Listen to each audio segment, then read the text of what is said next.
Hello YouTube, this is Morgan, Airspeed Prime here at my next video. This one is going to be like I did 2 weeks ago with the podcast, except I'm doing it a little bit different this time. This is part of episode 113 of the Avatar Online podcast. It's not the full recording. This is just the discussion, our main topic for our latest episode, which was actually recorded earlier on today. A link is in the description to the full podcast if you actually want to listen to the full thing. What this discussion that you're about to hear is just a discussion topic, which is our thoughts on basically early speculation on the Korra comics. We go through all of the characters and what we think they're going to get up to in the latest comic. We go pretty in depth on basically all of them. It's a 90-minute discussion basically, so it's crazy in-depth speculation. It also does serve as basically where we think the characters go after the end of book 4 discussion as well, so that's pretty cool. But if you do want to listen to the rest of the podcast, it is linked in the description below. The only thing that isn't in what you're about to hear is just the news that we cover, as well as one of the listener questions that we answer. So the news that we cover is we talk about Smoke and Shadow Part 3, the cover and the reveal that Azula is going to be in Part 3. We discuss the Avatar The Last Airbender Complete Collection DVD, a new cover for something that Brian posted that could be a Korra soundtrack potentially, and a few other little things. So if you want to hear all about that news and us answer a listener question, you can find that in the full podcast in the description below. But for now, you're going to get the main discussion of that episode, Korra comic speculation. So I'm going to turn it over to myself from a couple of hours ago introducing this topic. Okay, we are back now. And the rest of the podcast is basically going to be just our discussion topic for this episode, which is going to be our discussion on early speculation on the Korra comics and what we think they're going to be about. We're just going to kind of talk generally about what we think is going to happen with the plot, and then we'll get into basically just go through the characters and what we think they're going to do with each character in this story. There's not a lot to base this on right now, but it'll be interesting to see if any of our early predictions work out well. So I suppose we'll just start off really generally with just what we think in general the plot is going to be about, because right now all we know for sure is that they're going to cover some Korra Sami, they're going to touch on the rebuilding of the city, but that's about it. So Greg, do you have any thoughts on what you think the actual plot is going to be of this series?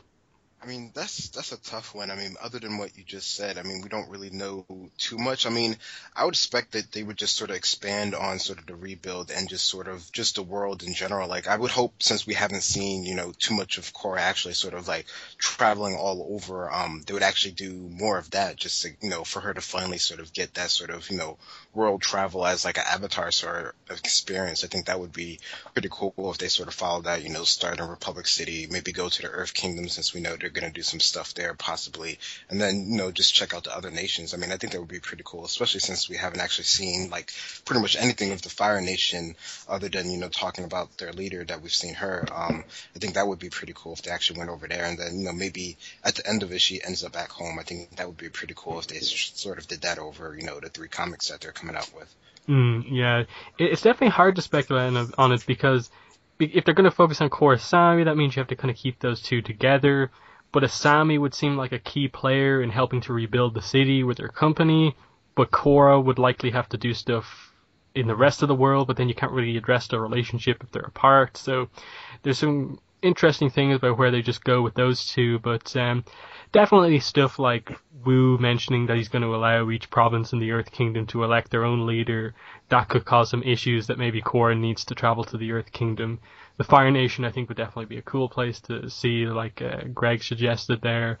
And just in general, like, it kind of working as this kind of extended epilogue to Book 4, I think would be cool. Just resolve some more stuff with Kuvira, Batar, and the spirits, I think would be interesting to do. But at the very least, Part 1 seems to be kind of character focused. It probably is going to act like a just fairly extended epilogue immediately after what happens at the end of the book. But Kelly, do you have any thoughts on what you think is going to happen in this book? Yeah, you guys bring up very interesting points. One of the things that I think they kind of have to focus on, which I'm a bit worried about because I feel like it might be almost a little too similar to the Avatar comics, is kind of I don't want to say wreckage, but the state that Kuvira left the entire Earth Kingdom in. Like, the fact that Kuvira is this leader, is basically has appointed herself leader of almost the entire Earth Kingdom, and now she's in jail.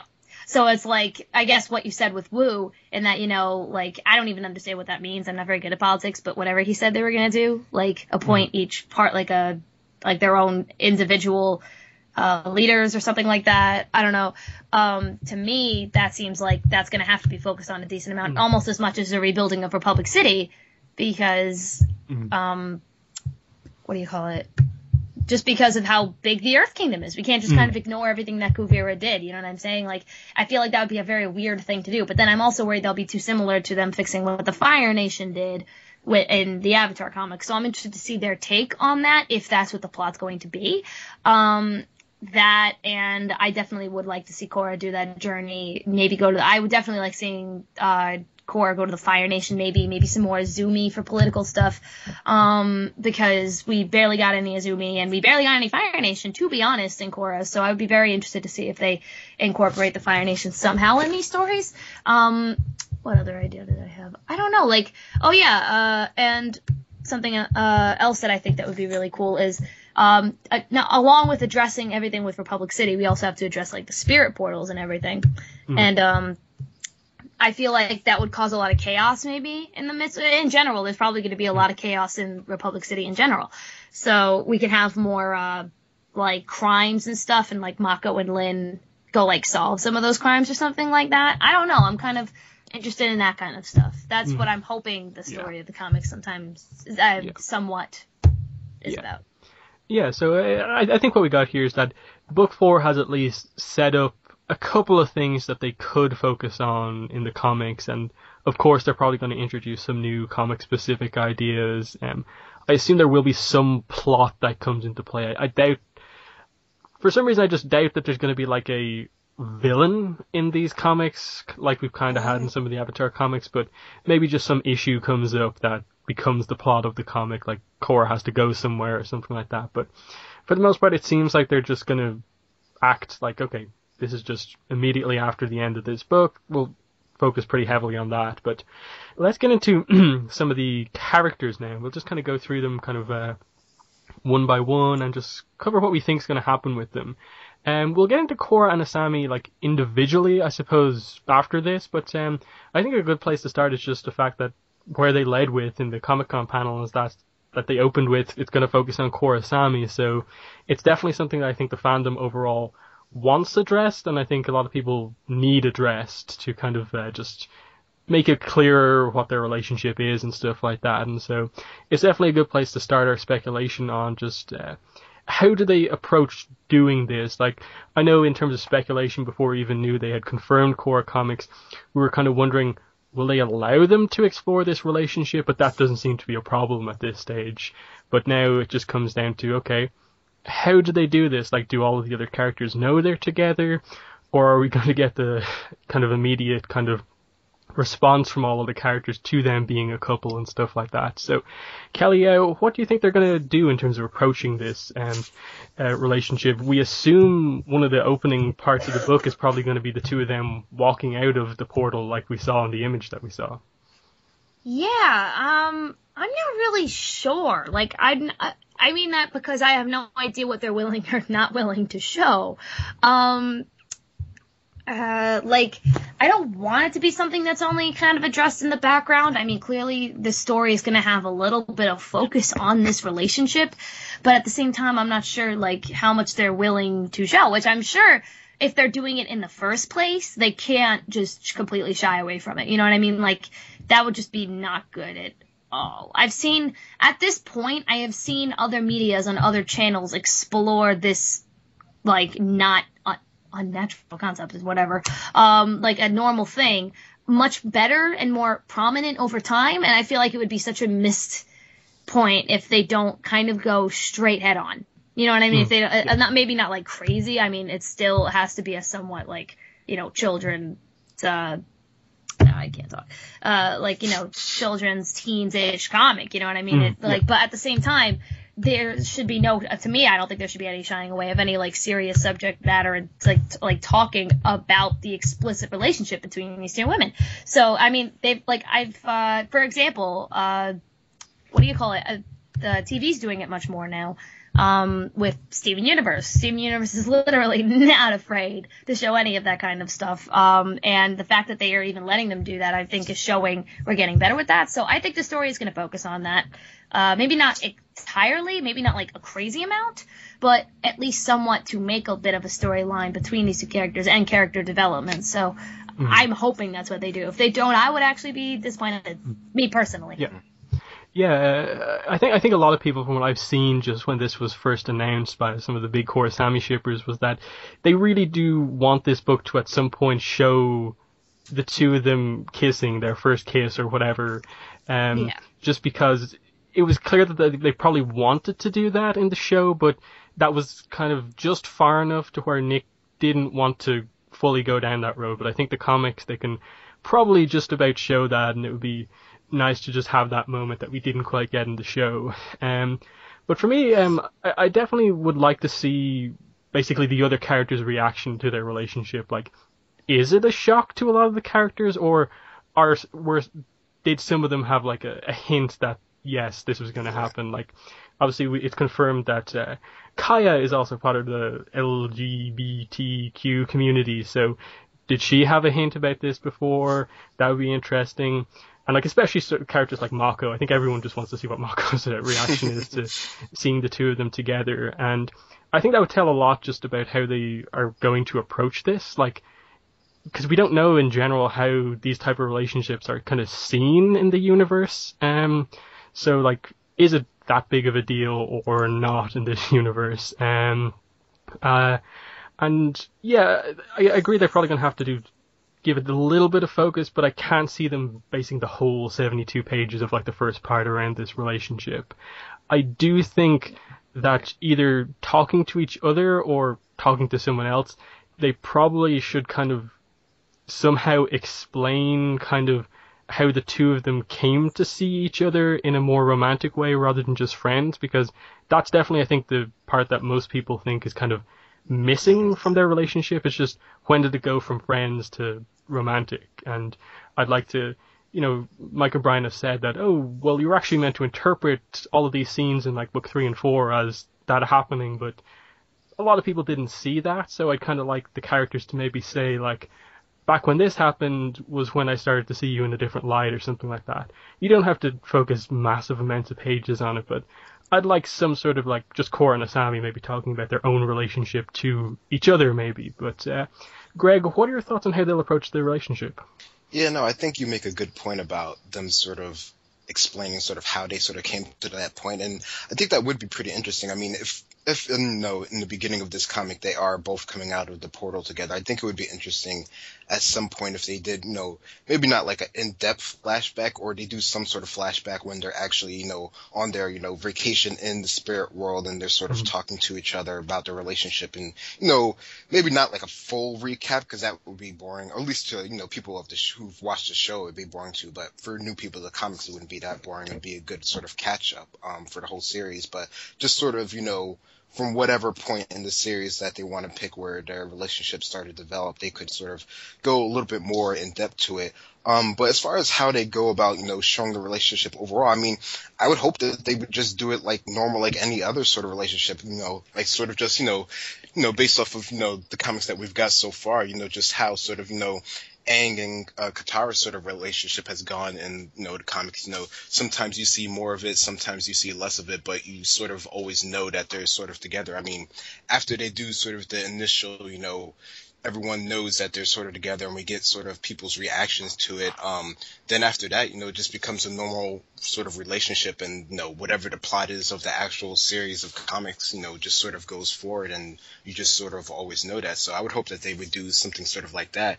And, you know, as far as, you know, what characters, you know, you mentioned Kaya. I mean, for some reason I think she would just, you know, she'll be like, she always like sort of knew that she just sort of had like that sort of sense or whatever, you know, like, I don't know, that just seems like sort of her character. characters, sort of what she would sort of think of it. And, you know, the other characters will, I don't know, it'll probably vary from one to one, I guess, just depending on how it is in the universe itself. But I think it'll definitely be pretty interesting overall, just how they sort of explore it, you know.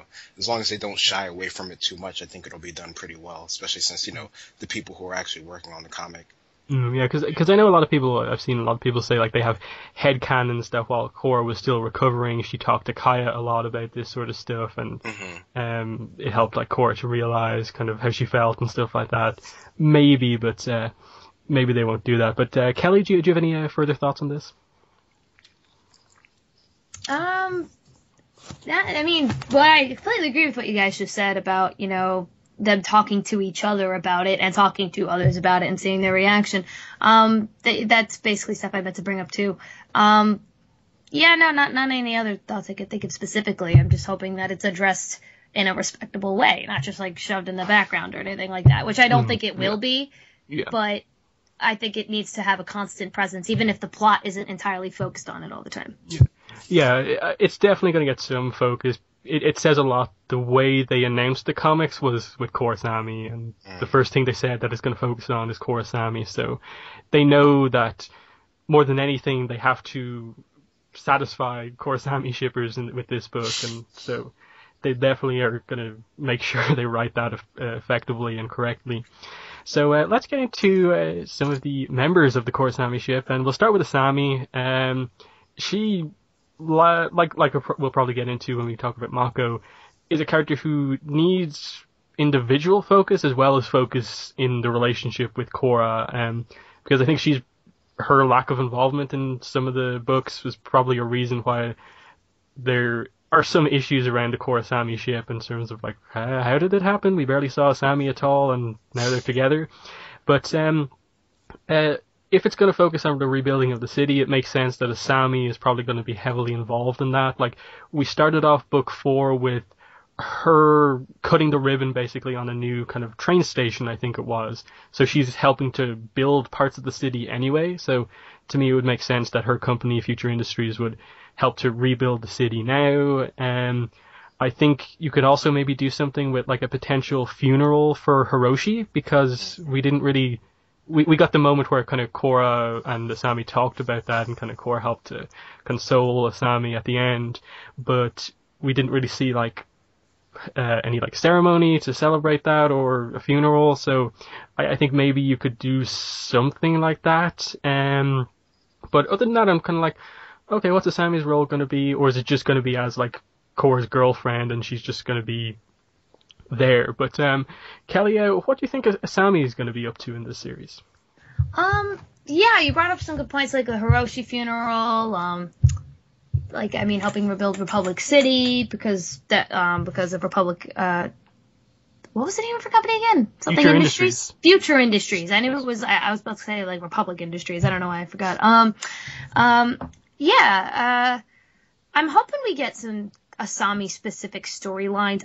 As much as I want Korra-Asami focus, I don't want both of their characters to be solely defined by just their relationship and not what they're going to do on their own in their own time. Sometimes, because Asami is someone that kind of has a lot of responsibility on her shoulders now, and which is really tough for her because her father just died. So that really is a really sucky thing to go through. But at the same time, she's the one that's capable of really helping Republic City rebuild, and I think that's where she is needed at the moment. So I think her, Zhu Li, and Varrick are gonna probably have to, similar to how they worked together in the end of the season, they might have to work together again, even though they have their different points of views. You know, Asami's like working with him, which makes sense because of what he did to her. You know, I think to me it would be interesting if they have to work together again to try to fix the city or something like that. I don't know. Like, I don't even know if Varrick and Zhu Li are going to have any presence in these comics. That's something that I guess we could talk about later. If they're even going to be in them at all or have any kind of important presence. Yeah, I feel like that's something Asami's going to have to do in the comics, or at least be mentioned in the comics. But I do want a lot of her. I do want a lot of her because of how little we got of her in the show. So that's something I'm looking forward to personally, is seeing a lot more of Asami. Yeah, because I think the main thing is, like, if you showed someone the final screenshot from book 4, they would probably say to you, "Oh, are these the two main characters in the show?" And you can say that for one of them, but not so much Asami. Like, she was involved and she had some important moments, but especially in the kind of latter half of the whole series, not as much focus. But Greg, what do you think Asami is going to be up to in the series? Yeah, no, I think you guys bring up a lot of good points. I mean, the whole issue with her father, I think that could be really interesting as far as just, seeing how Sami, I mean, we got a little bit of how she got over it, but just even more so, and just, his effect over the city overall. I mean, yeah, he did, one great thing at the end, to sort of save the day, but before that, I mean, he was in jail up until that point because of everything else that he did before, so that would be just interesting just to see, how the whole, everyone, using the Korra gang just sort of views his final sacrifice in general. So I think that could definitely have some interesting implications for just Asami and her sort of character. But, she definitely has, as you guys have said, a lot to do in the city itself. Like, not only just like rebuilding, I mean, I think she could just generally do just a lot of, relief for the city in general, just, actually helping sort of the citizens since, their, future industries is just a big part of Republic City in general. I mean, despite, sort of the up and downs that they have gone through, they have been a pretty big part of it. So I think that could definitely be pretty interesting. And I don't know, I guess, maybe once, the city gets to some point where maybe it's stable or it's on the rise, then maybe, she'll go wherever Korra goes on her journey. Or who knows, maybe they'll split up and we'll sort of see that sort of part of the relationship, how they deal with being apart from each other. Although it might be a bit too soon to do that maybe in like the first book. So maybe in like the second or third book, they'll sort of show that, or maybe they'll both go off together on whatever the adventure is. So I think that could be definitely interesting. But yeah, I think, the key that we're all sort of saying is we just want more of Asami in general since we just haven't got a lot of her. I think that's, one of the things that I hope they do. Yeah. The only thing I'd add is just that I think they probably will maybe play off the fact that, her whole family is now gone, like with the death of her father. She's kind of all that's left right now of the Sato family as far as we know. So like basically her family now is her friends, and Korra is kind of chief among them. So, like kind of Greg is maybe suggesting, if Korra has to go off on like an Avatar mission, and and Asami has to stay behind, like how's she going to deal with that now that maybe the two of them, just in terms of their relationship, will have to be apart for a large part of it, just because of how important Korra's role is to the world and how important her role is to the city and her company. So they may deal with that sort of aspect of their relationship, but definitely just the whole family kind of side of Asami I can see them doing a lot with, and rebuilding the city seems to be the main thing. And Kelly's suggestion that Varrick may be involved with Asami and Zhu Li there, that's definitely a good theory as well. But we'll move on to the other side of Korra-Asami, and that is Korra herself, the main character. And I think the main things with her is that at the end of book 4, as in terms of where she is as the Avatar, she now has kind of goals. She says that she now knows things that she wants to do, and kind of admitted that a lot of her way she acted as the Avatar was kind of just responding to stuff that actually happened, not really knowing what to do on her own, and now she seems to have like a list of things that she actually wants to do to help improve the world as the Avatar. And I would assume dealing with the human spirit issue that was very prevalent at the end of book 4 would be chief among them. Maybe how her journey with Asami in the spirit world went relates to that a little bit. I would assume Korra would want to help rebuilding the city, but again, she doesn't have a company herself. Maybe just her bending skills can help to do some stuff, but I assume she would be more important elsewhere doing stuff, like maybe helping going to the Earth Kingdom to help just stabilize things as they go through like elections for all the various provinces, and Wu announces he's stepping down as Earth King and stuff like that. A lot of people speculate there may be a trial of Kuvira, and Korra would make sense to be there given that she was the one who basically quote-unquote arrested Kuvira at the end, caused her to surrender. But other than that, I'm not really sure. If I was to go for what I want, I definitely would want Korra to, her next big thing to just be address the fact that spirits don't seem to care that much about humans. The show didn't make that big of a deal out of that the spirits didn't help protect the city, but to me that's like a huge glaring issue at the end of the series. But Greg, where do you think Korra's going in this book?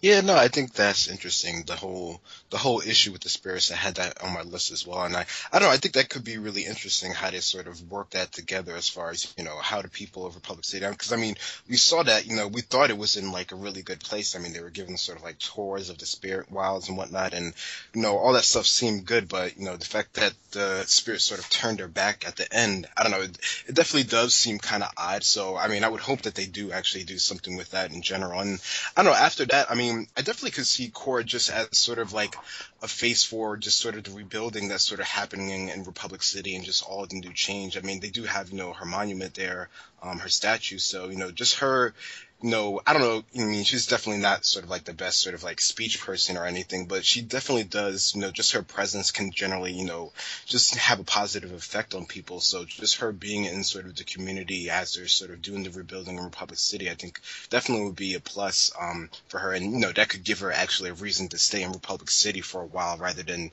straight away going to, the Earth Kingdom and sort of stabilizing that whole situation, which I think, will definitely be sort of the next thing, that happens, just because, I mean, you would have to think that there's sort of a lot of sort of just turmoil in general going on there, and just, elections in general are not usually the smoothest things, even if there is sort of a system in place and they're establishing a new system from the ground up. So there's bound to be some sort of bumps in the road with people just being unhappy, which sometimes, turns into physical altercations, which, that's where the Avatar sort of steps in and tries to calm those things down. So that's definitely, I could see her role being when she does sort of get to the Earth Kingdom and that whole situation.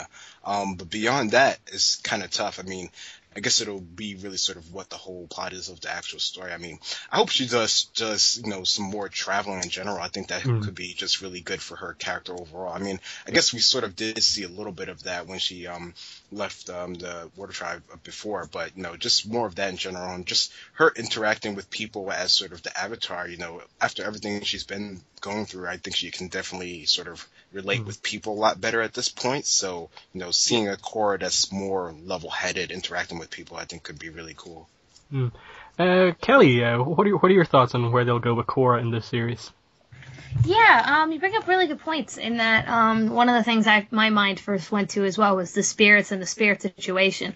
And I think it would be interesting to explore that, but at the same time, I don't want it to be the same old thing. I think what they might do and what they could do is address that strange choice of the spirits that didn't really make a lot of sense. And that, sometimes we look at spirits as these as these things that have to be respected and are the not gods, but incredibly crucial and important parts to the physical world. But as we've seen here, they can make mistakes and be just as almost problematic as humans can be, and that these are two separate worlds. So I think Korra might explore that, because the spirits, as we kind of all agree on, were being dumb in the finale. We didn't quite understand why they would just abandon the people in Republic City like that when they could have seriously been helpful, saying it was just a human problem. You know what I mean? Well, then this is all just a spirit problem then, spirits, so why should we care about you guys? You know what I'm saying?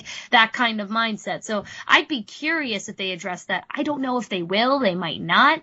But that's something I kind of really want to see. With Korra specifically being that mediator between the two worlds.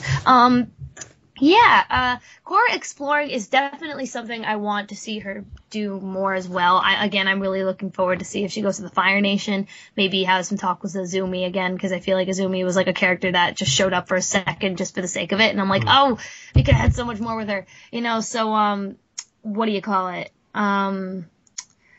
I guess to add to the Korra-Asami thing real quick with Korra, it's maybe that will be an interesting concept that Asami has to stay in Republic City, but Korra has to go around the world, and that'll already be a bump in their newfound relationship. So that might be something they explore, they have to go their separate ways, just out of their own duties and responsibilities. Which, they've had so much duty and responsibilities, they're probably just tired of it, and that's why they took that spirit vacation. That kind of concept. So that'll be interesting if they explore that with Korra. Yeah, I don't really know otherwise than those two things. Yeah, those are the two main ideas I can imagine them exploring with Korra, and of course interacting with everyone else, but I don't really know otherwise. I suppose I have a kind of weird point. It's probably not relevant and won't be touched upon at all, but it just came into my head just there. Just maybe they'll deal with the idea of where will Korra live, because obviously she's an adult now. She's like 20, maybe 21. I assume she's not going to just live in the Southern Water Tribe, because that's a very recluse for someone who needs to be like have a big access to the world. Her girlfriend lives in Republic City, so is Korra going to move in with Asami? Because usually she just stays with Tenzin, and she seems like a little old now to just stick around with them.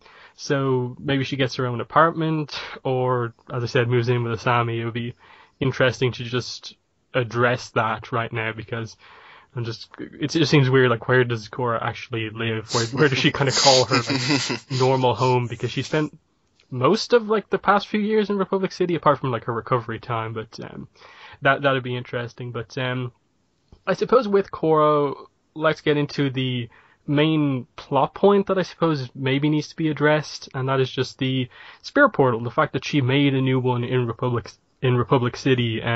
The other two portals existed already for like many thousands of years, but Korra just made a new one. And with the southern and northern portals, they're so out of the way that you don't worry too much about, okay, are people just going to go to the portals and escape into the spirit world or what? But this one, it's right in the middle of like the biggest place in the world, so they're going to have to address how they kind of manage the portal, that it just allow people to go in and out as they wish. They're going to have to inform people about the dangerous areas of the spirit world. So they're in Republic City, they're really going to have to go kind of in depth into kind of explaining like the nature of the spirit world to normal people and stuff like that. So I think this might be something they kind of have to deal with, just because that portal is right there. Like, I can't remember the exact location of where it is in Republic City, but like it's right there in front of the like town hall basically. So what are they going to do with regards to managing that? Because we didn't really get much idea of how they managed the other two portals, other than that like there was kind of some guards around them. So Greg, what do you think they'll do with regards to the new portal that's in Republic City? Yeah, no, that definitely is interesting. I mean, for some reason, I mean, I would see, the airbenders somehow sort of managing it, because they just seem like sort of the likeliest people to sort of do it. Them just being their spiritual connection in general, or just sort of their training. I think that would make a good, use of it. And, maybe it'll do like they did with the spirit wilds. They'll give tours of the spirit world. I mean, for some reason, I could just see them doing that just because, I don't know, it seems like something that they would do. But I think it definitely could be interesting. I mean, the whole point of them sort of educating people on it, I think that would be really tough. And I don't know how, in depth they would sort of go into that. Cause I mean, that could possibly be like its own, like sort of plot point on its own, just sort of how that works. And just, I don't know how even, how Raiko would sort of react to just, the spirit portal in general being there. I mean, we've seen him just, either like completely ignore things or sort of try to take advantage of them for his own, I guess, sort of political gain.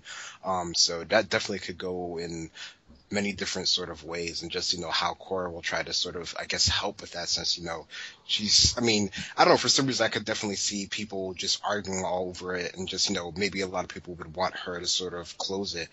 So I don't know, it definitely could go a lot of different ways. It'll be interesting to see how they sort of work that into the story, or how much they actually do, put attention on addressing that.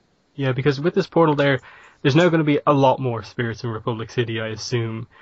Maybe they'll explain some of what the area that you arrive in when you go through that portal is, because it looked like there were like multiple trees of time in there. And is there something special about that area, or is it just another part of the spirit world? I can see them maybe involving Jinora with this, because she's kind of the absolute spirit expert now that kind of Unalaq is gone.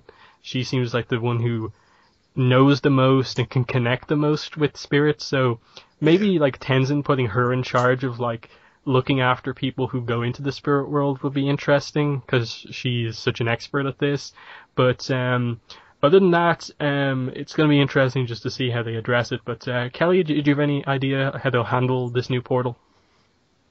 You mentioned before you didn't know where it was. It was made in the Spirit Wilds in the Republic City. I'm not entirely sure where that's placed, like on the map, but I remember that it happened in the Spirit Wilds with the vines and everything like that.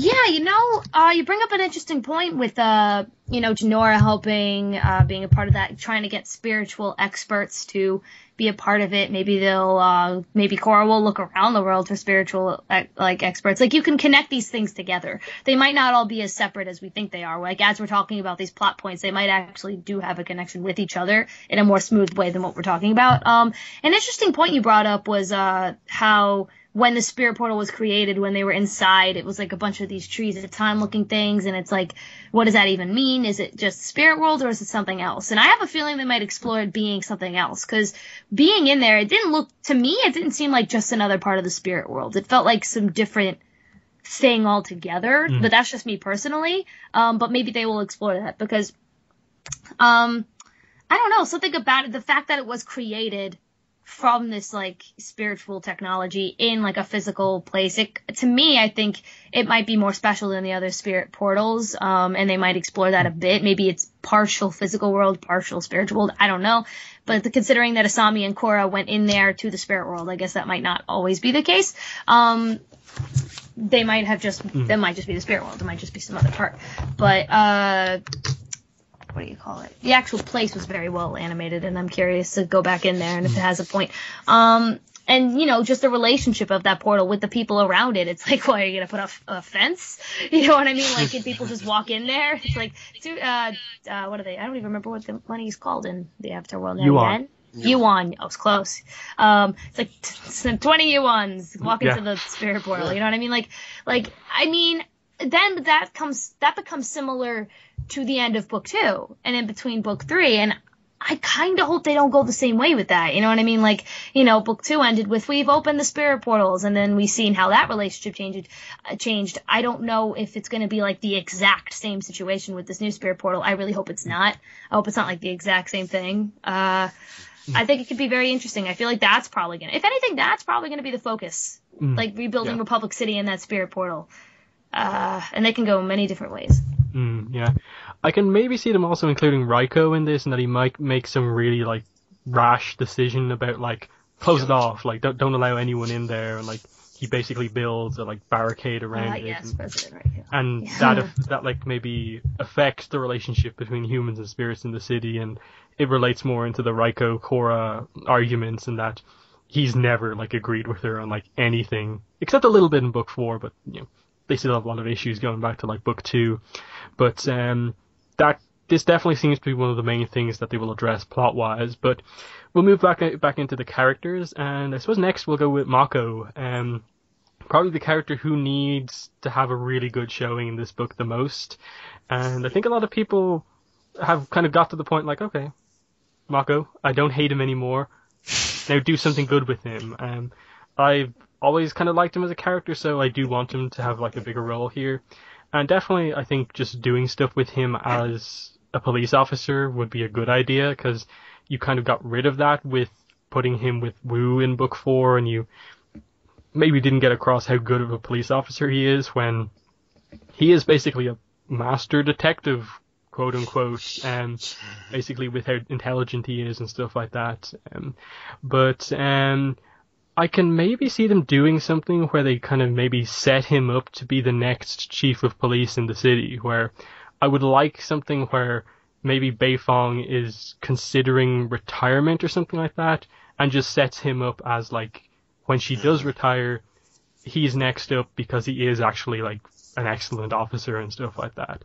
I think it would be cool because the police has always been, like, earthbender, metalbenders, and they've only recently opened it up to, like, other benders, so it would be cool to have, like, a firebender chief of police, and it would give him this really big thing that he is kind of next in line to be the chief, because that seemed to be the road that they're going down with him. The only other thing I can think of is that we did hear pretty soon, I think, after the end of book 4, that there was this kind of cut plot point where Mako would have a relationship with Izumi's daughter, so the kind of crown princess of the Fire Nation. I would kind of like them to bring that back, just because I feel like they've failed with Mako in terms of all the romance, so they didn't do anything with him. I'd kind of like him to maybe be put on some mission Bei Fong sends him out on some mission that's really important to protect Izumi, and there is some little romance plot between the two of them. I'd kind of like that, just to get to see some of the Fire Nation, get to see Izumi more, and meet whoever Izumi's daughter is, and kind of, I think meeting her would probably tell us a lot about who Zuko married. Like, if it looks like May a little bit, shoot, that would be really cool. But, Greg, what are your thoughts on Mako in this book? Yeah, no, I think that's a fun point that you bring up about him and Zumi's daughter and that sort of relationship, if that would sort of develop. I mean, I don't know, for some reason I feel like, I mean, I guess if they did it the right way, it wouldn't seem too cheesy or anything, which I really hope that they wouldn't do, because that seems like, it almost seems like too typical of them to do. Like, I don't know, but it definitely could be interesting. And I guess if they were to sort of involve Korra in that sort of, travel, that protection sort of detail, I mean, that could actually be, pretty interesting and just pretty funny in general, just seeing all of their sort of interactions with each other. And then, if you have a Sami there too, that would also be pretty funny. So that definitely could be played out in like sort of an interesting way. But yeah, I mean, just seeing him back in sort of Republic City is what I would think, we see him as having like a sort of a big role with the whole sort of rebuilding and just sort of all of the, chaos that sort of might ensue. I think that definitely could give him, a pretty important role to do him, rather than him being, Wu's sort of like guard lackey dude. He actually has sort of his own, his own sort of person in this series. I think could definitely sort of help sort of elevate his character, where we sort of like him more as sort of like a main character. And I don't know, him possibly becoming the chief, I think that could be interesting. I mean, him being from the Fire Nation, becoming, the chief of, like what you said, I mean, that definitely could be pretty interesting. I don't know. I mean, he seems a bit young to sort of become the chief of police. I mean, I don't know. Maybe that could be, the whole point of it, just him being sort of a young sort of chief of police. I mean, him having sort of new ideas, that could definitely, that probably would be a positive for the Force that may have been stuck in his ways for so far. Up until recently. And I'm sure we wouldn't sort of get rid of Lin completely, even if, Mako does become the police chief, Lin would still be there in some sort of capacity, maybe, advisory role. But yeah, no, I mean, there's a lot that they could do with Mako in general, so as long as we sort of, I mean, I think it seems like with all these other characters, what we really just want is just more of them in general, since they sort of got regulated to the side in, the end of the book, other than a couple key moments for them. Yeah, I suppose an important thing we should note as well, that to add to this discussion, is that Mako will still be recovering from his injury as of the start of this book. I assume it won't be like a big issue that just he's out of action for the whole book, because healing is a thing in the Avatar universe, and like it is a kind of magic power, and it is much easier than just he has to let his arm recover, that he I assume has Korra or someone else looking after him, so he'll recover a lot quicker. But they may do something with him being out of action for maybe the first book or something like that. But Kelly, what are your thoughts on Mako? Yeah, you guys brought up some like amazing points. Basically everything I kind of had in mind. So I don't feel like I have a lot of anything new to add. Like I was thinking the same thing with Mako and Lin with their detective work in their crime, them helping like calm down the crime in the city. The idea of Lin retiring is really interesting, because that creates a lot of interesting ideas that I kind of thought of when you brought that up, like the concept that, he might be a little too young, but Lin has kind of reached her point in that, now that she's kind of reconnected with her sister a bit more, and she kind of changed a bit in the end of book 3, that, I don't know, like there might be, and now she might feel it's her time to retire, and I think that would be a really interesting plot point, even if they don't cover it, because Lin can have more character development with her sister and her family, and along with the lines of Mako being too young. But not only that, but being a firebender in the police force. That's already been something that's kind of odd in itself. And to me, I think that kind of speaks a lot of ground to have this firebender that was once one of them, one of the thugs, one of the people that were doing the illegal things just to make money, be the person to become the chief of police. I think that's actually a really cool idea because not only is there, I'm not saying that this is like 100% prominent, but there might be some firebending, not prejudice, but concerns. Like maybe the reason why they've had metal benders as their only source of police officers is because of the dangers that the others have caused over time and the prejudice that they might have against them and that what the Fire Nation did. So I know it was a long time ago, but I'm saying it would be interesting to see like a firebender become the chief of police when the firebenders, for one, is one that killed Asami's father, you know what I mean? Like all these horrible things that happened. So that in itself is an interesting concept. And the fact that he knows about the, you know, the triads and everything. He knows the insiders of that stuff. So he might be able to control them, maybe stop crime in general, or at least attempt to stop crime, and he fails and he has to learn from that. Like lots of possibilities there. So, it's making me actually hope that they do that with this character, or at least something with this character. And you brought up Azumi's daughter before. I think it would be very interesting to bring back a romance for him. Very subtle one.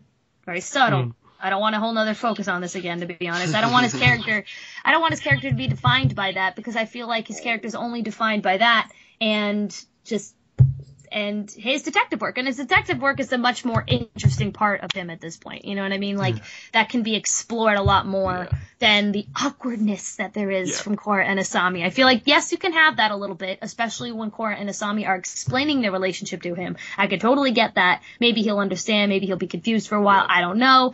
But that should not be the focus. You know what I mean? It should be about him as his own person and not just this joke and a budding joke between these two.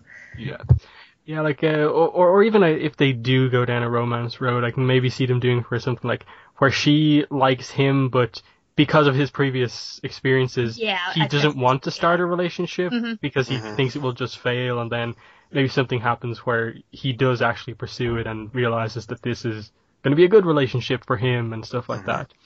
The only other thing I'll bring up is just regards to the whole police work.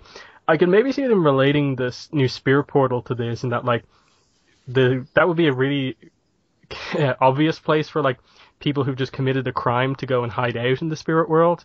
And how does that like affect police work? That like they now have to pursue triads into the spirit world, and most of them won't have any experience of actually being in the spirit world. Like spirits getting in the way of apprehending a criminal and stuff like that, and they have to, maybe they'll have like this special spirit task force on the police force that like relates to spirit crime or something like that.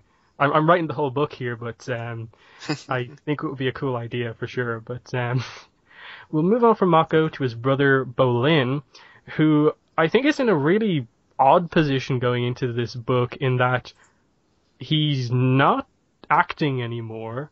He's not pro-bending. He's no longer part of Kuvira's army.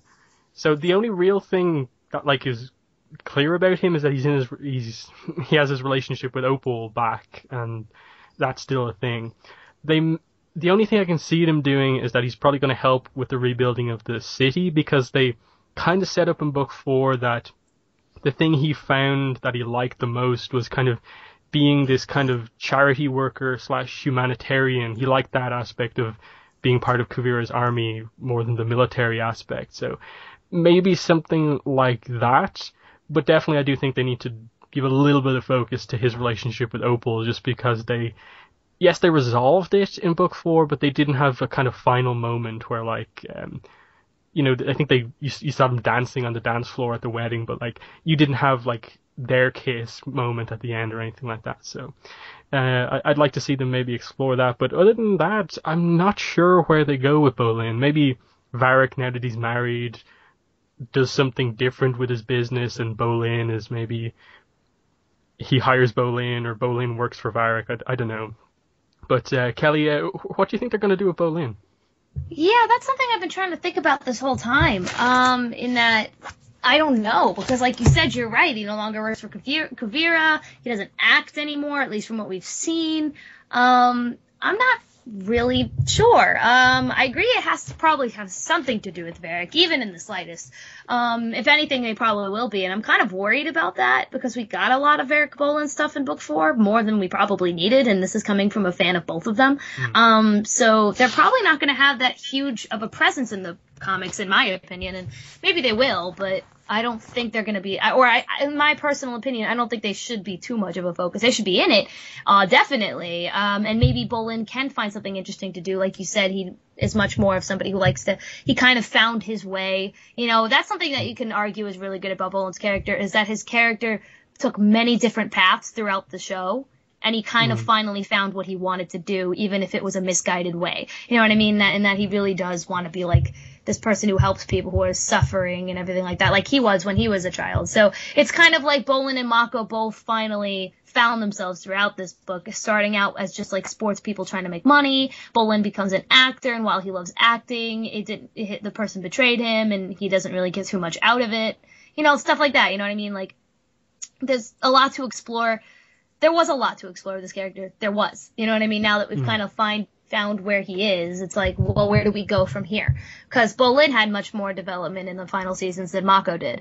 So I'm not sure, to be honest. Definitely with Opal. We need more of him and Opal. I agree with that. More Opal in general, I'm totally cool with. But I don't think they're going to have that huge of a presence in the books. I'm hoping they are there and stuff, but what can you really do with them? I don't know. And the other thing with him is just that he is now one of the most powerful benders in the show because he has lava bending, and he's kind of been part of the military for a while, so he had some really strong kind of action moments in book 4, so it would seem a bit weird that, like, they gave him lava bending and then he's just going to become this, like, charity worker, so, you know, what are they going to do with the lava bending and stuff like that? Or is it just that they're going to go down the road of, like, he doesn't really like to fight, but when he needs to, he's actually, like, extremely powerful. I don't really know, but Greg, what are your thoughts on Bolin? Yeah, I mean, for me, I really don't have any issue with Bolin being sort of the charity worker, since that sort of seems like what he really wants to do and what he's probably the best at. I mean, him just sort of making people happy, making people smile, you know, definitely can sort of help at this point of, you know, Republic City and just, you know, all the rebuilding that's going to happen. I mean, out of all of the people, I mean, I think he definitely can have like a more positive image. I mean, yeah, he did was working with Kuvera's army and did sort of help, you know, all of the sort of chaos that was bringing to the Earth Kingdom. But, you know, this is sort of, I mean, this could sort of be sort of his, you know, world for redemption for, you know, the larger bit of people, especially sort of in the Earth Kingdom, you know, when Korra sort of goes back to sort of, you know, if she does, you know, to sort of do the rebuilding, I definitely can see him sort of tagging along and trying to help. And, you know, I could see, you know, some people definitely not sort of being happy with him, just because of, you know, his involvement with Kuvera. So there's definitely some, you know, some issues that need to be worked out with Bolin as far as just how people sort of view him, even though he is, you know, generally, you know, a more happy, more positive person. And, you know, if he does go back to the Earth Kingdom, then, you know, we'll definitely see more of his relationship with Opal, or maybe she'll already be there. So yeah, I think there is just a lot we can do with him. I mean, like Kelly said, I'm not sure how much of a focus he'll get in this series. I guess we'll just sort of have to see how they sort of balance out all the roles of all the characters. I mean, I don't know, maybe they'll do something similar to, you know, the Avatar comics where, you know, certain series or will have focus on more of some characters than other, and then, you know, later on other characters will get their moment to shine. Assuming that they do more than just one series. I hope they do. But yeah, I guess we'll just sort of have to wait and see what they do with some of our more, I guess, major minor characters. So next, I think we'll move on to Tenzin, who's probably the last of our kind of big main characters. And kind of like Bolin, I'm not really sure what they're going to do with him, other than just, okay, he's probably going to also help with the city since he's kind of the leader of the new airbenders and stuff like that. I assume we'll also see him still training more airbenders. Maybe they found more of them and stuff like that. And maybe we'll just show that he has kind of developed himself from the previous few books, and that he's involving Bumi, involving Jinora in the training of everyone, and it was a lot more laid back and less kind of like, we have to train it the Aang way and we have to do it everything my way and stuff like that. So that's the only thing I can really see them doing, at least to me right now. I'm kind of thinking that he's probably going to be the one character who is involved the most in the show, who's probably going to only be a minor character in the background of the comics, just because I really don't see what they're actually going to do with him. But Kelly, any thoughts on Tenzin? Yeah, I don't really know either, because plot-wise, it's worse than Bolin, isn't it? Like, everything Tenzin's had to do with some kind of immediate crisis toward his family and the Airbenders. I guess you can argue where the Airbenders going to go from here, but we kind of already know that. They're kind of already... They're established themselves again. And, I mean, I don't really remember too much of what happened with them, if there's anything specific that happened with them. So, I don't know. Maybe he'll work on trying to be more spiritual or just admit the fact that he just really cannot do it. I mean, obviously he's going to be a helper to Korra. I think we're going to have hopefully have some more Tenzin Korra moments. I really love that mentor relationship that they have.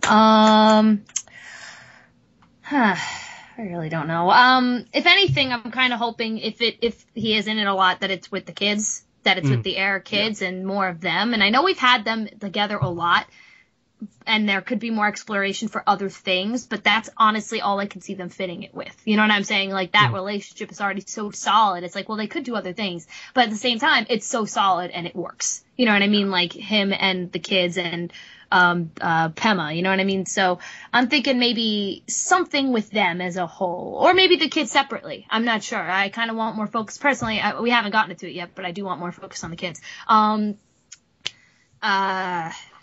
I love Tenzin as a character, but I have no idea what he can do in these stories. Yeah.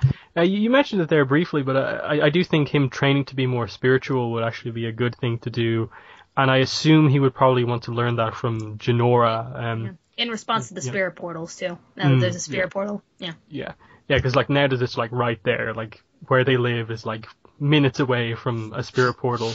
He should probably deal with this issue that meant that he couldn't be Korra's spiritual teacher by actually learning from someone who is very spiritual, and he has his daughter who is very spiritual.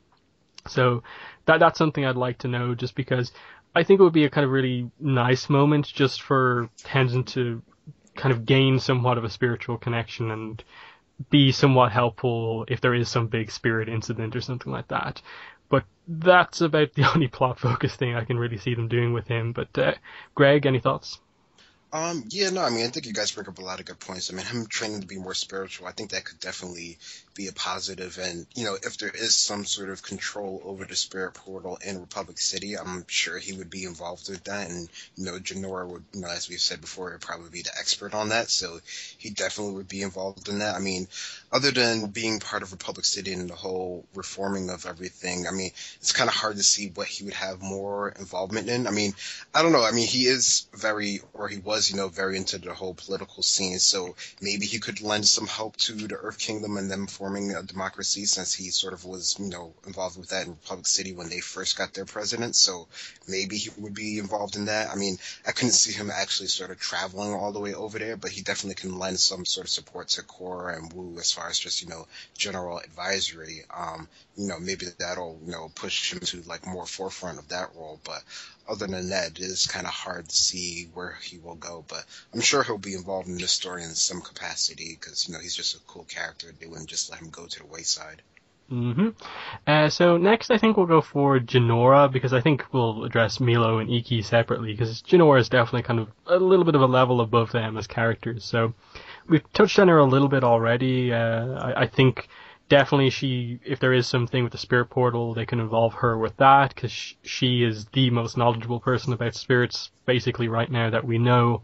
So I'd almost like it that, like, she is one of those characters who goes into the spirit portal, like, the most to investigate and just talk with her friends, the spirits, that she is basically the main person in terms of being this kind of bridge between humans and spirits, even more so than Korra, I think would be interesting. And maybe, that she's helping her father to be more spiritual, helping Korra to be more spiritual as well. And then for sure, they do need to address her relationship with Kai, just because it got like 2 lines of dialogue in book 4, and it was in like the first episode, and I don't think we ever saw them interact, at least interact in the book. So I would like to see what their relationship is like now that they're actually a couple, because we didn't see any of it. And maybe if there is any action, I would like to see her get a big moment, because again, I thought they kind of let down her character a little bit with not involving her too much and some of the stuff they did there. So I want a big book from Jinora, because I really like her as a character. But Greg, your thoughts?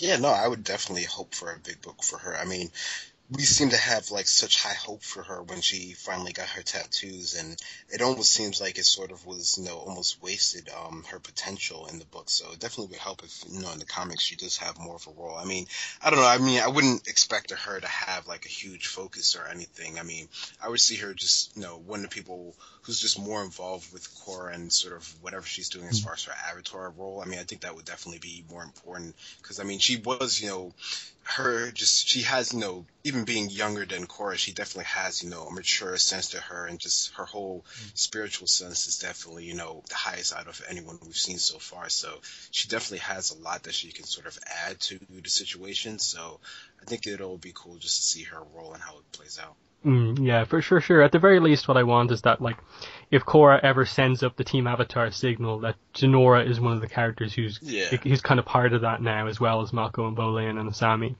But Kelly, what do you think Jinora will be up to?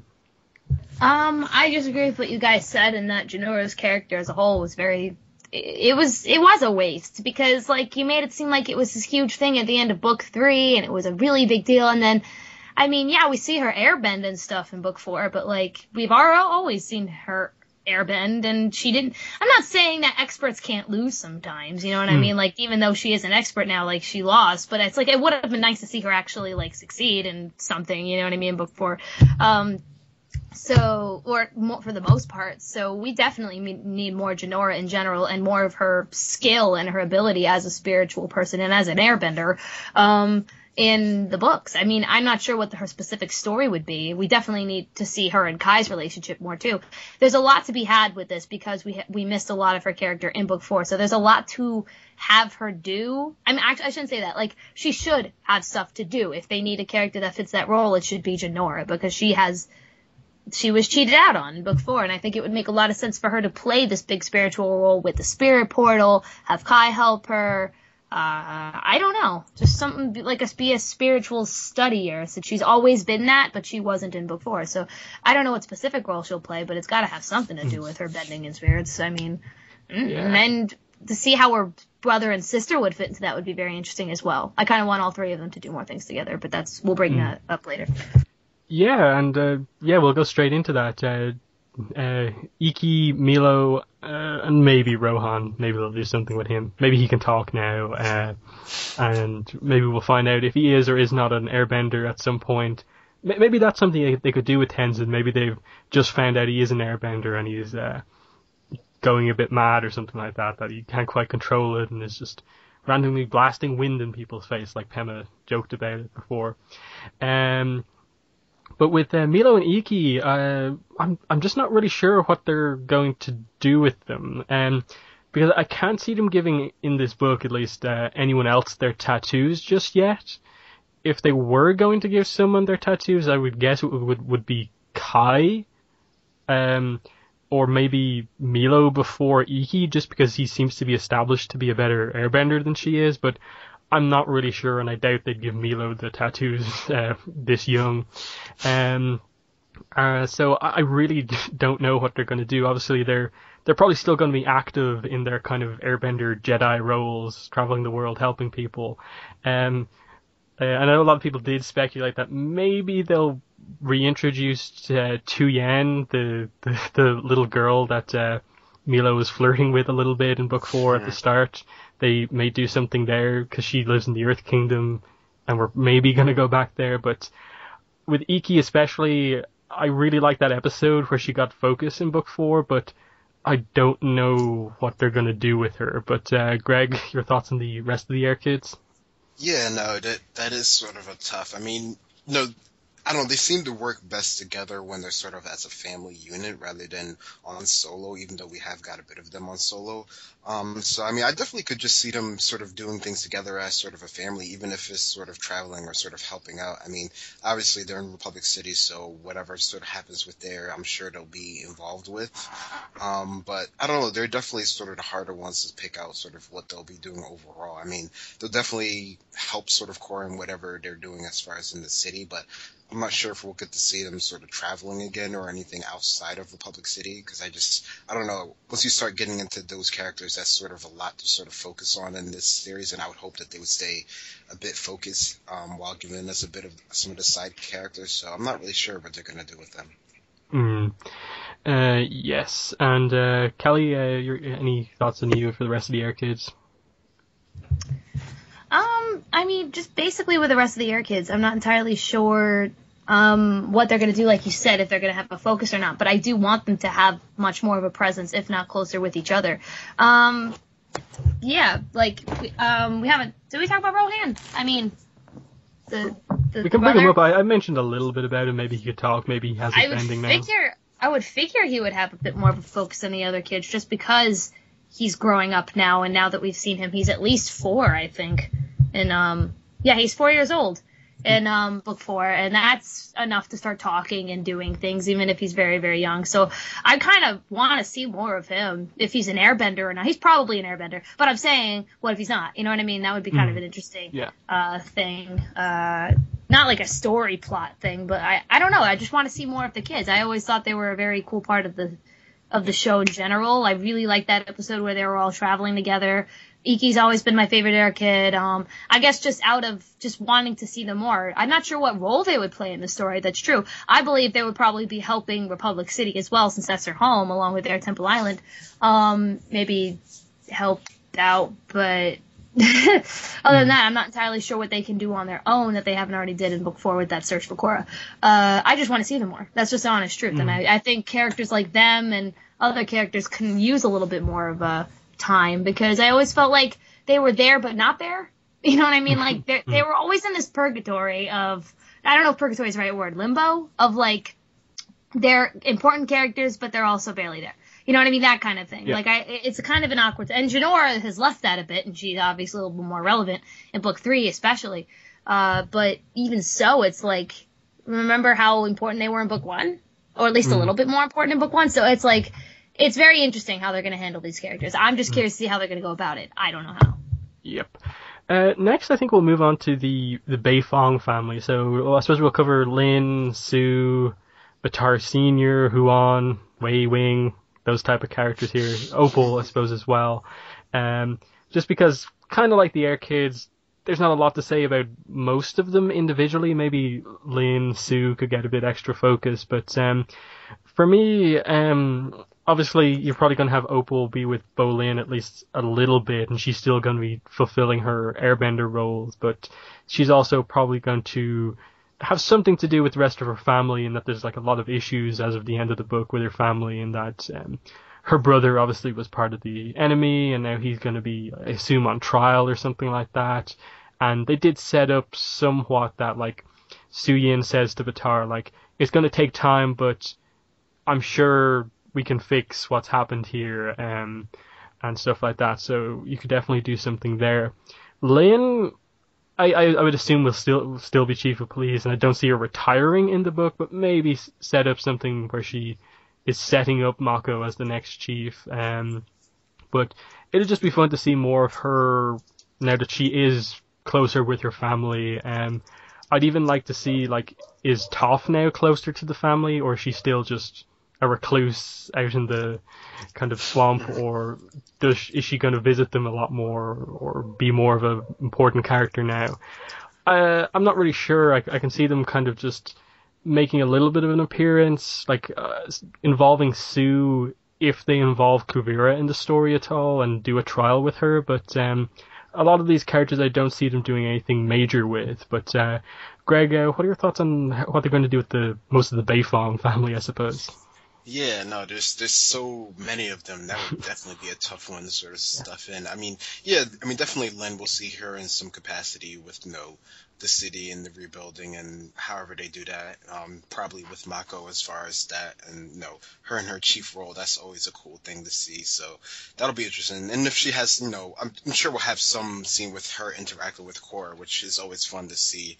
As far as the rest of them, I mean, I don't know. I would only see a huge amount of involvement with the rest of the Bei Fongs, besides maybe Opal, if they actually go to the Earth Kingdom and start working on the whole thing with the democratic state and the whole rebuilding of that area. I mean, especially with the whole, if they go with the whole democracy route, Sue has sort of, voiced her displeasure with the whole way that the Earth Kingdom was run before the Queen, and since the Queen's not there anymore, maybe she'll actually want to take, more of a role in Earth Kingdom affairs in general. So I could see us getting more of Sue if that sort of happens. And with the rest of the family, I'm not sure at all, other than some sort of, if they have some sort of reconciliation with Batar and everything that he's gone through, I definitely could see them having some involvement there. That would be interesting to see how that works and how long that sort of takes them, or if they ever sort of forgive him for whatever they've done. And then, throwing Kuvira in there. I mean, that's a pretty heavy plot point if they sort of go that whole route with Kuvira and the trials.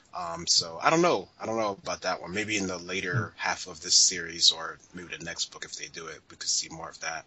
They're definitely hard characters to speculate on. Like, it's not like you can just go and say, like, I think Wing is going to be a really main character in this book and is going to have a crazy important arc. And it's just like, well, what's his twin going to do? Like, they're just going to have those two, like, be together in the background of a scene that involves the family, if one even happens.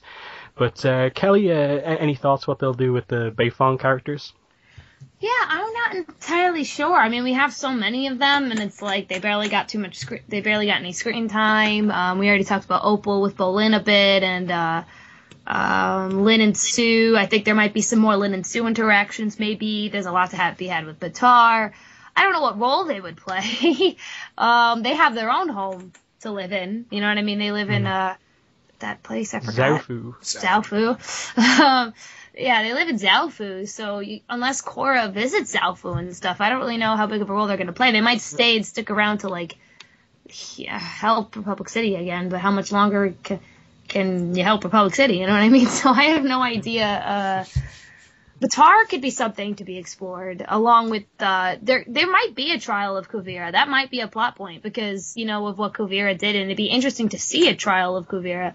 And, Batar would have to be up there either with her or have his own separate trial or something. Because I remember Sue was like, we'll work this out together. And it's like, well, will Sue just get Batar out of it just because his family? Will that be fair? Like, things like that, So that'll be I'm kind of hoping for more Sue Kuvira interaction after the way it ended in book 4. That's probably not going to happen, but I'm saying that's something that I'm interested in.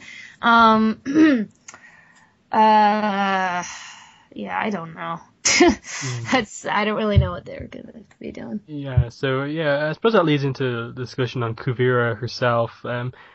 One of the biggest speculations I've seen going around the place, most people assume there will be some sort of a trial of Kuvira that will be somewhat of a focus at some point in the comic, because you have set up the whole thing of, like, she has been close to the Bei Fong family, with being engaged to Batar and being basically a daughter in a way to Sue, and that whole thing. And especially for me, in terms of my thoughts on Kuvira as a character, I really feel the only thing that was let down with her a little bit was that they didn't really delve too much into the flashback to fully explain how she became evil, really. So I would like somewhat of a bigger explanation about her, maybe actually show flashbacks of her life and her thoughts on Sue, and do something there, because it really seems like they're maybe going to go down the road of, like,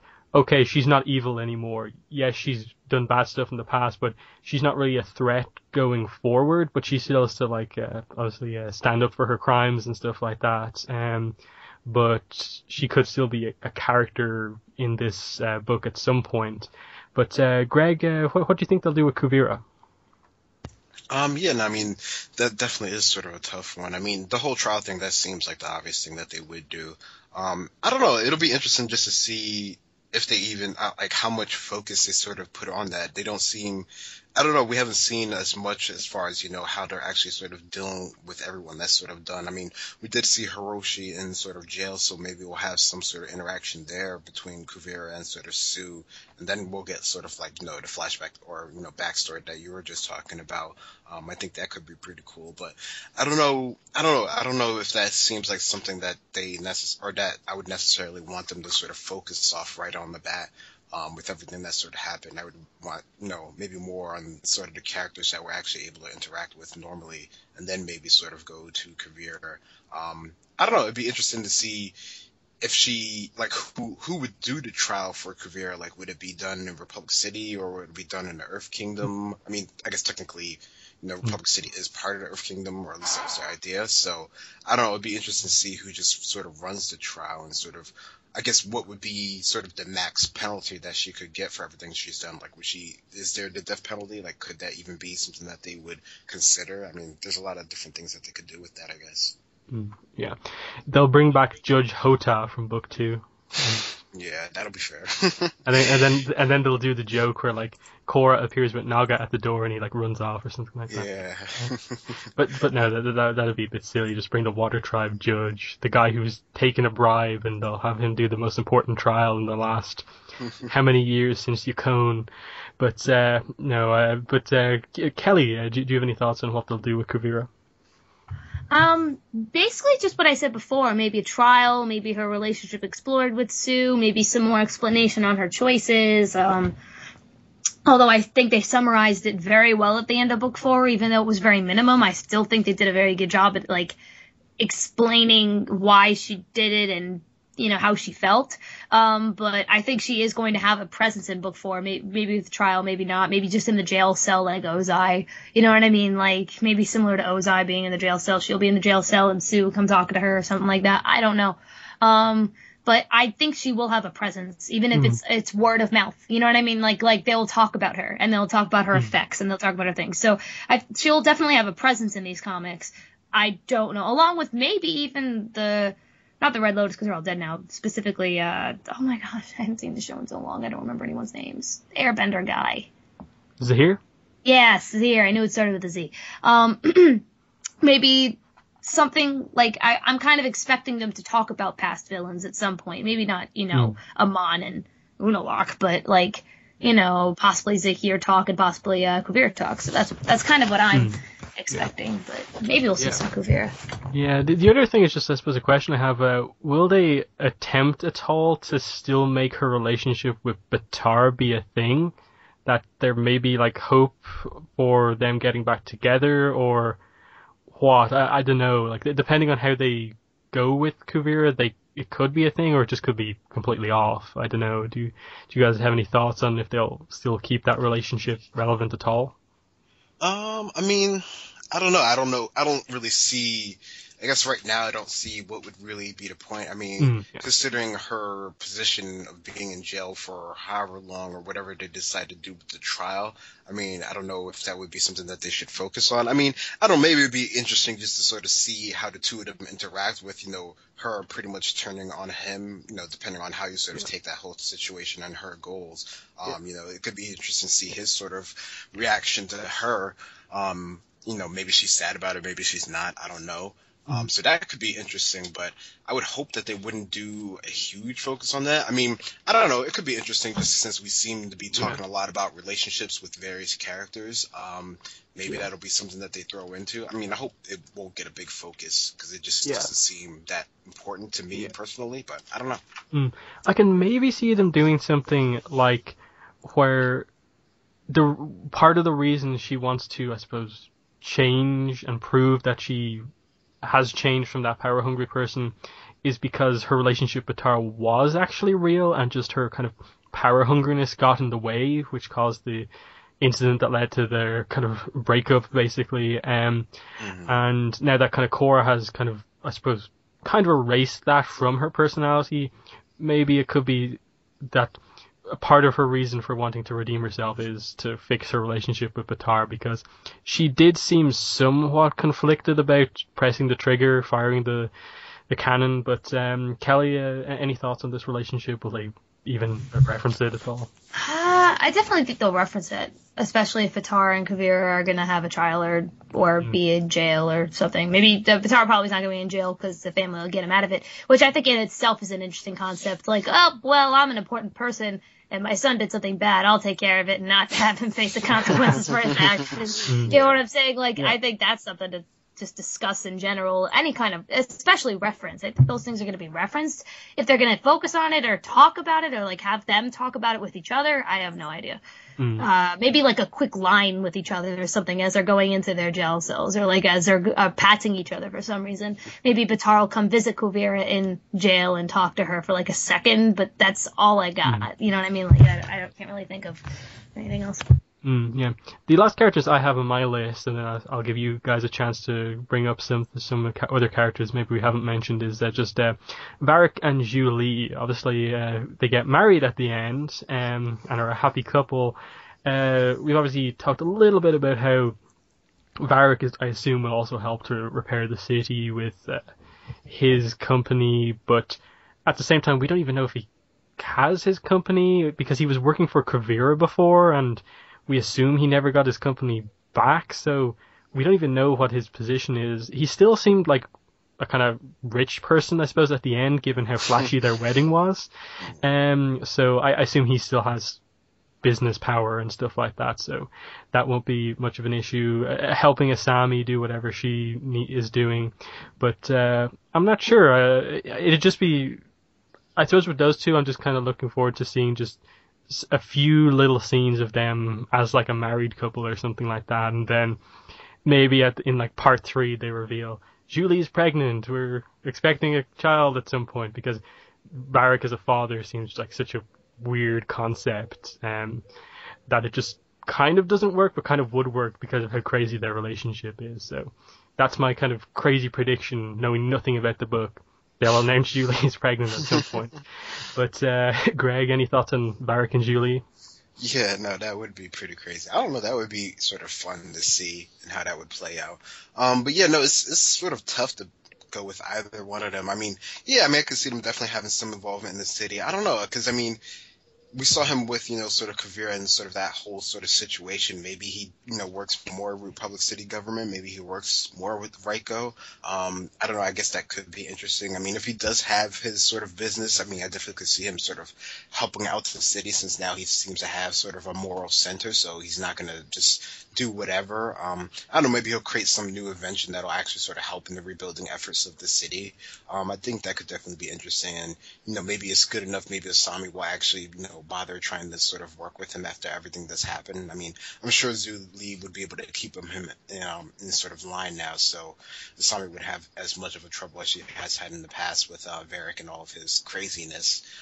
So yeah, no, it is kind of tough, but yeah, I think it definitely would be cool just to sort of see their sort of relationship and how that sort of develops. I mean, it just seems like we're just talking about more and more relationships as we talk about the book, but that's kind of cool just to see how characters interact with each other. So that could definitely be cool to see, even if there isn't some sort of huge, villain that's going on. And Kelly, what do you think Varrick and Zhu Li will be up to?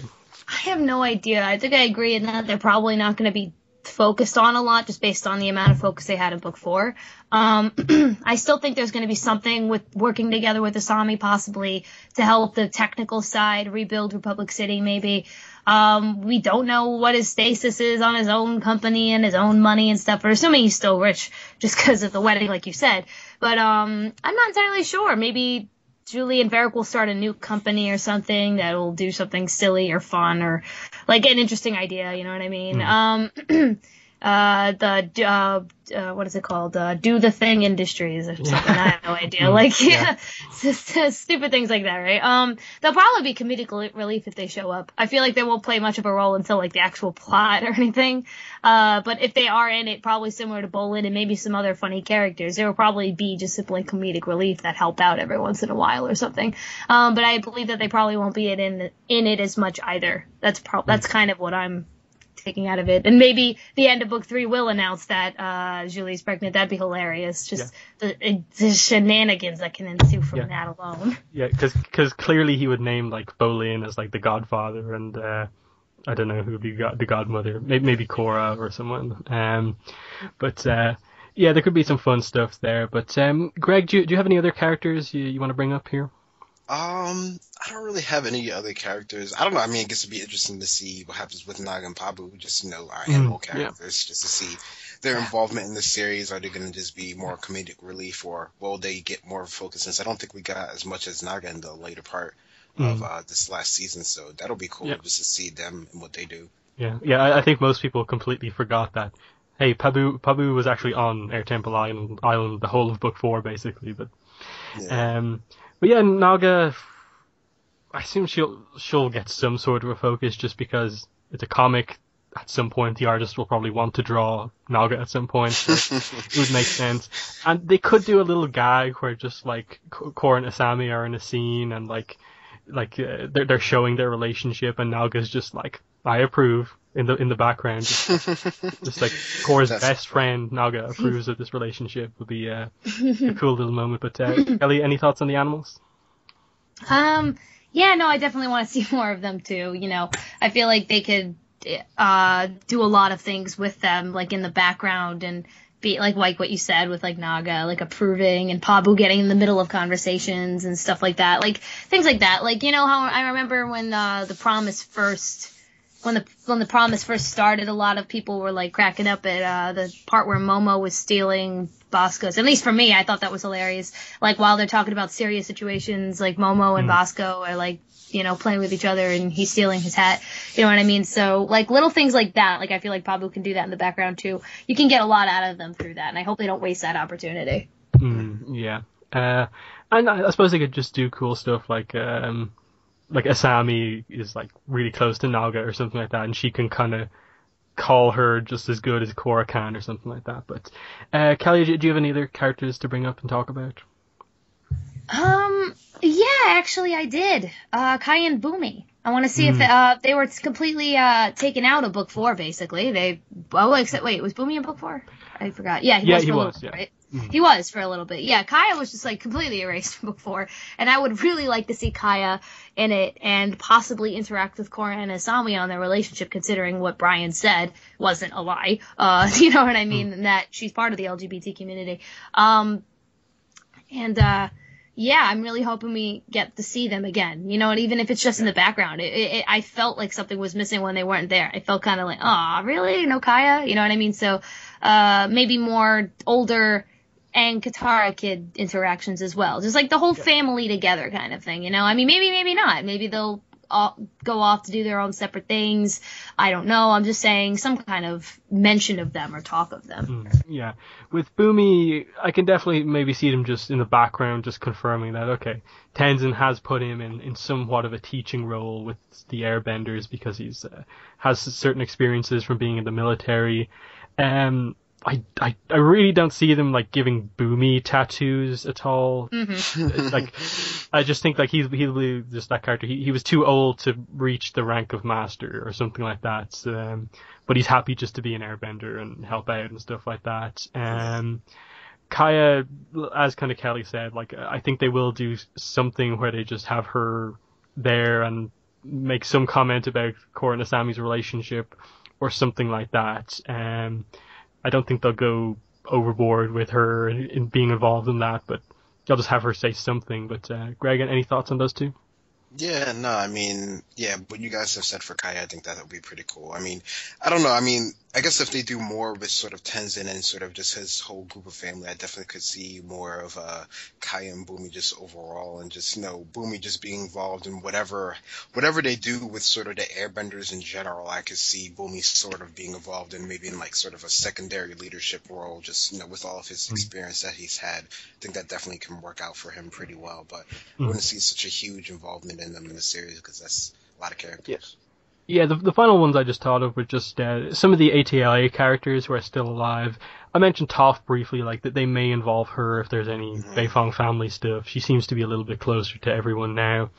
Zuko, I think the most obvious thing that they kind of set up was that Korra informed him that Iroh is in the spirit world, and he was just like, really?